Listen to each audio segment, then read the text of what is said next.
and you're just going to have to be public about it and say, I think there's something going on with UFOs. I'm willing to research it in my spare time. Right. I'm willing to speak to my fellow scientists about it. Right. I'm willing to bring evidence to their attention. Right. If it looks like a good case. And that'll have a snowballing effect, but that has not happened. And in fact, we've regressed in the UFO field Right. from a time when that could have happened. Right. I've heard you make comments about that before. Sure. And it was in the late 60s when Jim McDonald was around. He would speak before an audience of the AIAA or something, or the Naval Ordnance Laboratory or something, where all the people who were in the audience were scientists and engineers and weren't involved in UFO research. They were not the UFO choir. Right. And you can hear on the tapes, there's no derisive laughter. No, absolutely. It's a silent audience. They are listening to him, taking him completely seriously. Right. And something could have been done, but the momentum was lost. Right. The Condon report came I out. was, And that put the kibosh on the whole damn thing. Right. And I heard you say to Alejandro how disappointed you were when that report had come out, that you personally were sort of discouraged by that and the tone of it. People had a lot of, maybe misguided, but had a lot of optimism that maybe something would come out of that would spur further study of UFOs by the mainstream scientists, and it hasn't happened. I think it is just personal opinion, but I really do think that there is a good chance of a real resurgence into the field with that type of a thing. I think it's more than just the pop culture stuff or UFO hunters and all this type of thing. I just think that there's a lot of people out there that if they really knew how to make that connection between what I do in my real life and the fact that I could put some effort into this. Yeah, it's a road that at this point only a pilgrim can go along because of the fact that I don't know. I consider you and Friedman and other people to be those pilgrims. You know, we're on the 3rd and 4th ships coming across the ocean here to see what you guys are up to. Well, I appreciate that, but part of the thing about being a pilgrim is that you're basically doing everything alone. And okay, you'll have a couple other comrades with you, but there is no source of money you can tap. You cannot go to the mainstream field and just sit down and have a bull session with those people on what's going on. You can't publish an article in a professional refereed journal. So you're John the Baptist type. Right. Just all you can do now is just say, there's something going on, there's something going on. Right. And hope that on down the line the others will pick up the ball and run with it and really make the insights. Right. But this generation, even beyond the ones, a couple beyond me, aren't going to be the ones that do that, unfortunately. And it's going to be some guys like me and younger guys than I who have to go out there to the colleges or the radio programs and speak to the people who are now going into college to try to fire up their imaginations and interests into looking into this subject. Right. Well, that's part of what I'm absolutely trying to do. Because there's so many other draws on there. The computer stuff sucks away a huge amount of brain power into those fields, for good purposes and maybe for not. But it has nothing to do with UFOs. Even engineers in aerospace, they're having trouble attracting young people to study aerospace and to get involved in the space program and cutting-edge aviation technology. Right. All the people who have the expertise in those organizations, like Boeing and McDonnell and some of the big companies, they're all guys in their 50s and 60s who could be retired, but they hold all this knowledge. And there's not too many young people coming up behind them. Now, see, that's very interesting that you'd make that specific point, because one of the things I was going to say, and that I've noticed personally, I mean, I work as a technical writer for a defense contractor, and I'm very busy during the day doing my thing, but I also have some of the news websites up and keep an eye on it. And it seems to me there's just been a wave of all of these discoveries right here in our own solar system. This stuff with the moon probes and the oceans on Europa and that extra massive ring around Saturn. And, I mean, how do you explain that all of these things are suddenly sort of surfacing and there seems to be almost a resurgent interest in it? I mean, at least the media seems to think that it's interesting. They're tremendously interesting things. And one of the things that I have done in addition to following UFOs, I've had a tremendous interest in the space program. Yeah, you work on satellites or something, right? Yeah, at the patent office. Patent office, right. I do, and aviation stuff, but, heck, and I'm not tuning my own horn here or anything, but man, I follow those Apollo moon missions avidly when I was a kid. Right. And we even got in to see the Apollo 15 launch as press people at the press side. And that must have been something. I've interviewed Von Braun. I've talked to Wally Sharon. Really? I've met a lot of those guys and Right. talked to them a long time ago. Right. But that is another tremendously important field, and the young people, male and female alike, aren't attracted to it in droves like they were in the '60s, where wow, it was exciting to be part of something that was Right. going to open up a new world, Right. the moon. And now it's almost like, well, we've been there and done that. Moreover, we've been a lot of places because I've seen it on in incredible special effects movies. Right, that right. The reality of it isn't turning them on. Right. What space travel Right, really I is. agree, It's right. not Star Wars. Right. It might be someday, but Right. it's not that now.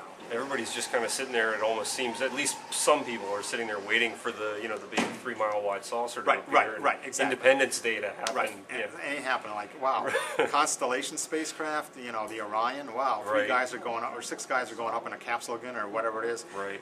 Wow, that's kind of boring. Didn't they do that in this movie? Wow. Right. And it's Even the space shuttle launches and landings are sort of Yeah, just yeah. these rotating news blasé. stories. Yeah. and to me, it's that's another frontier that I think ties directly into UFOs. I think if Oh, we find out certainly. UFOs, it's going to affect tremendously Right. what our civilian space program could be, Right. or Now, what do you- humanity could be. Do you give any credence to any of this, the Jim Mars work and some of these others who are talking about bases on the moon and all of these?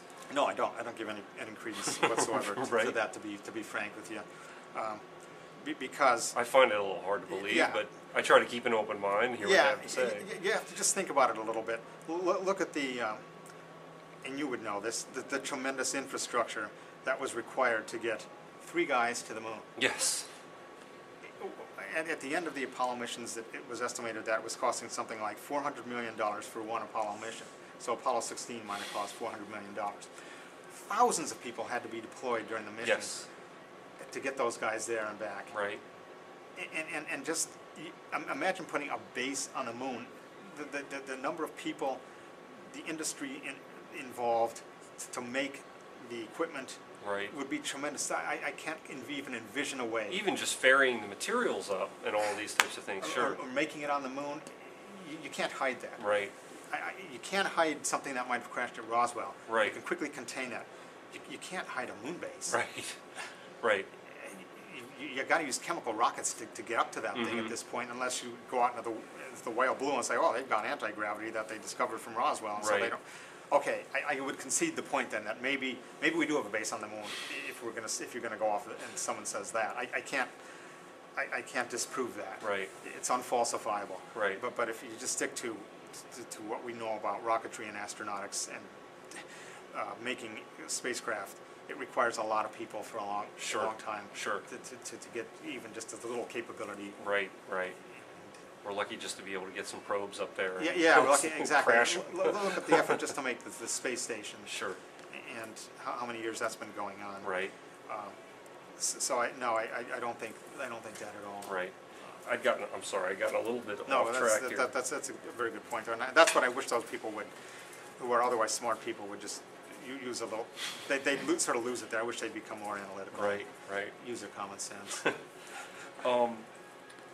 I wanted to ask, I actually was going to bring my co-host in here if circumstances were different, but I'll go ahead and just take advantage of the chance to ask this, because, and I'm going back to something I had said earlier, was this idea of literally this type of thing is happening in people's backyards.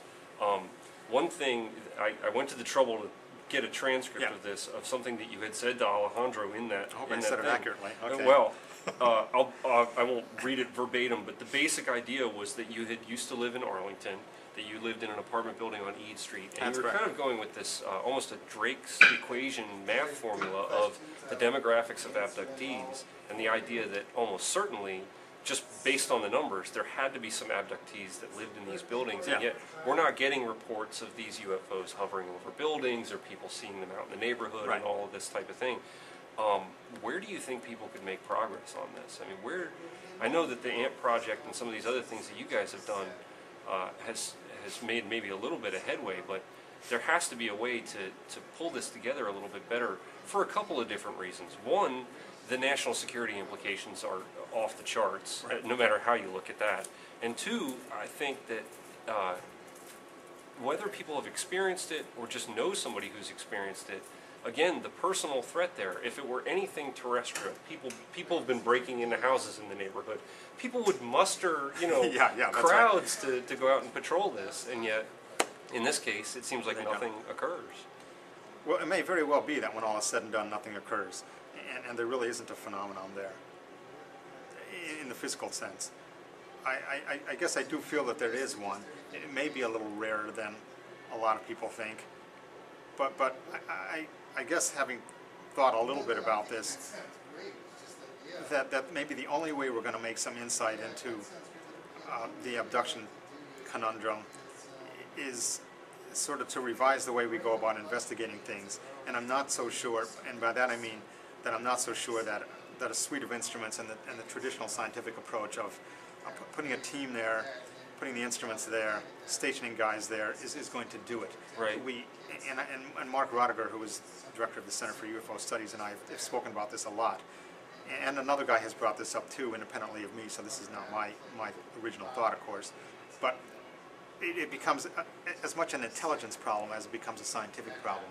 So you're dealing with a phenomenon here that's cognizant of what we humans are trying to do, and we're not fooling them. Great point. That's a very good point. Sure. So the phenomenon is doing what it can to avoid us. So right. How do you get around that? Well, then you have to just take a trick from the intelligence communities and how they handle stuff like that. And we haven't done that yet in the scientific field. We just think, well, if you put some instruments there, the UFO will come overhead and we'll get all that stuff. Well, Right. I have a feeling a lot of these UFO events are staged for whatever reason. They know exactly what's going on, and it's not going to be as easy as that. Right.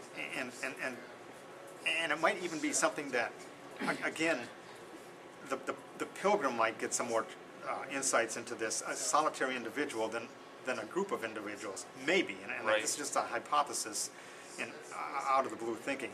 Yeah, I still maintain that a scientific approach could work, but it might be that the scientific approach would involve one person sitting out there in the field by his or herself, and if they experience something, well, they have to do then what they can to verify that, to record it, or to come up with some conclusions. Right. And I think if one were to read the Skinwalker book, I guess maybe you probably I haven't read that actually. yeah, No. read that book. Yeah. But the most important part about that book, in my opinion, is the last 4 or 5 chapters. And there are clues to be had in there as to the nature of this phenomenon. I remember hearing you say that before. Yeah, Sure. and that has struck me after reading that and thinking about that book, where the team of people didn't work. When did experiences happen? When just 1 or 2 people were out there, they would see amazing things. And maybe they would have a camera there, but maybe they wouldn't. Right. But the episodes seemed to want to occur. It's scared off, in other words, by Right. big groups of people. But individuals, it will approach. Now see,